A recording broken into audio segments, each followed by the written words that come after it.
Bagyang nagkatensyon sa press con para sa trillion peso march sa Luneta at EDSA sa September 21. Dahil yan sa isang placard na kontra sa Pangulo. Kung paano yan nauwi sa gulo sa pagtutok ni Oscar Oida. Sobra na! Ikulong na! Walang ibang agenda ang trillion peso march sa September 21 kundi ang pagkontra sa korupsyon. Yan ang idiniin ng mga organizer ng kilos protesta na pinangunahan ng mga grupong siklab, Church Leaders Council for National Transformation, Tindig Pilipinas, Akbayan Party, Kalipunan at Nagkaisa Labor Coalition. Let's wear white as a symbol of unity and hope. Sama-sama nating ipakita na hindi kailanman katanggap-tanggap ang korupsyon. Batid daw nilang sasali ang iba't ibang grupo sa pagtitipon, pero dapat daw matiyak na nagkakaisa sila ng layunin.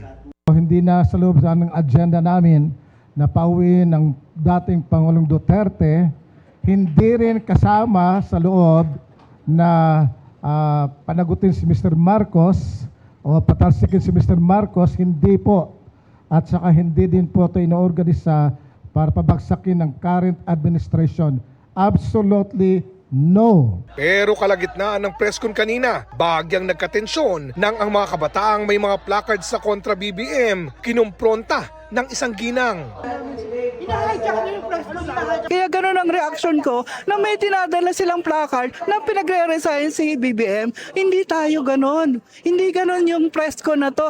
Gusto nilang i-ano dun sa issue ng organisasyon na yon kung sino man yun sila. Ang mga tinaas pong panawagan ng mga kabataan sa likod ay panawagan, legitimo ng mga kabataan. Yun po ay pagpapanagot sa mga korap, sa mga tiwaling politiko, starting from the top hanggang sa pinakababa ng mga sangkot at kurakot ay dapat managot. Sa kabila nito, maayos namang ipagpatuloy ang press con. Sa linggo, magsasagawa ng kilos protesta sa Luneta alas 9 ng umaga at susundan ang pagtitipon sa EDSA People Power Monument ng alas 2 ng hapon. Nang tanungin kung bakit kailangan pa ng dalawang magkahiwalay na pagtitipon sa iisang araw. Ay umaapaw talaga yung galit ng taong bayan. Malaki po ang Metro Manila kaya ang rallies po natin strategically located, Quezon City, Luneta, para kung saan ka man, meron pong convenient po kayong mapupuntahan. Sa araw na yon, naka-full alert daw ang Philippine National Police. Wala tayong nakikita ng matay pagbabago except na i-declare na full alert status ang buong NCRPO sa mga darating na araw. Para sa GMA Integrated News, Oscar Oida nakatutok, 24 oras.